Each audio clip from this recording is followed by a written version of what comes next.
بسم اللہ الرحمن الرحیم۔ پہلے بہن کے لے لیتے ہیں کہ ایک تو انہوں نے مروجہ ایصال ثواب کا طریقہ دیکھا، یعنی ایصال ثواب کے لیے پڑھے جانے والے قرآن کا طریقہ۔ وہ کہتی ہیں اس کا طریقہ ہم نے دیکھا کہ پہلے سورہ فاتحہ پڑھتے ہیں، پھر اندر کی مخصوص آیات پڑھتے ہیں، پھر چاروں قل پڑھے جاتے ہیں۔ لیکن میرا بچہ اور سورہ اخلاص کو 3 بار پڑھتے ہیں۔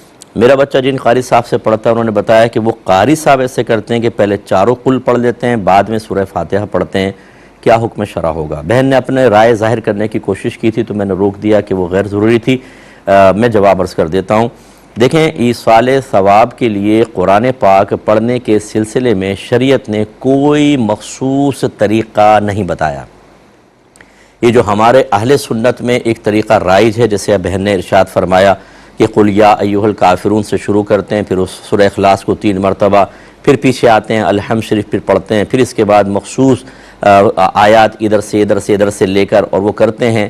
یہ ایسی ہمارے اندر بعض اوقات پابندیاں کی جاتی ہیں کہ ہماری آنے والی نسلیں سمجھتی ہیں کہ ایصال ثواب کرنا ہو تو اس مخصوص طرز سے جب تک نہیں پڑھیں گے غالباً قرآن کا ثواب پہنچے گا نہیں، یا یہ طرز اختیار کرنا لازم ہے۔ بالکل کوئی لازم نہیں ہے۔ جو آپ نے پہلے بتایا وہ بھی اپنی جگہ بالکل درست، جو قاری صاحب کر رہے ہیں بالکل درست۔ میں آپ سب سے گزارش کروں گا کہ سب سے پہلے آپ کے گھر میں جتنے یہ طریقے رائج ہیں نا ایصال ثواب کے، نیاز کرنے کے اور دیگر نظریات، انہیں کسی مفتی صاحب سے چیک کروا لیں، اس اعتبار سے کہ کون سے کرنا فرض یا واجب ہیں اور کون سے صرف مستحب ہیں۔ پھر مستحب میں جو طریقہ آپ اختیار کر رہے ہیں کیا اس طریقے کو اختیار کرنا لازم ہے، یا کریں یا نہ کریں دوسرے طریقے بھی اختیار کر سکتے ہیں۔ ہم اصل دین کو کبھی نہیں سیکھتے، اپنے گھر میں جو موجودہ طریق چل رہے ہیں یا اطراف میں ہم سمجھتے ہیں یہ اصل شریعت ہے اور اس کو فالو کرنا لازم ہے، اور نہیں کریں گے تو نقصان ہوگا۔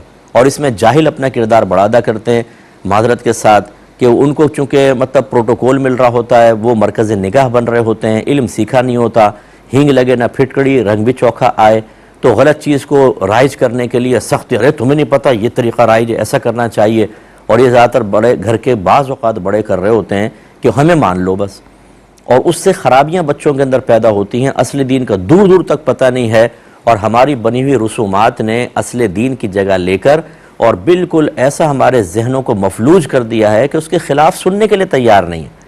اس لیے آسان سا طریقہ الحمد شریف پڑھیں، آیت الکرسی پڑھیں، 3 مرتبہ سورہ اخلاص پڑھ لیں، یا آخر میں چاروں قل پڑھ کے ایصال ثواب کریں، کچھ مسئلہ نہیں ہے۔ آپ صرف 3 مرتبہ سورہ اخلاص پڑھ کے ایصال ثواب کریں، کوئی مسئلہ نہیں ہے۔ صرف الحمد شریف پڑھیں، ایصال ثواب کریں، کوئی مسئلہ نہیں ہے۔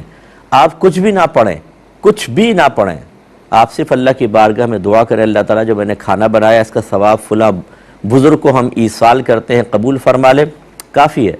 پڑھنا اچھا ہے، میں منع نہیں کر رہا ہوں، لیکن میں سمجھا رہا ہوں کہ کوئی فرض یا واجب کوئی ہے پڑھنا، پڑھیں گے تو بہتر ہے، اور اس میں کوئی بھی ترتیب آپ اختیار کر سکتے ہیں۔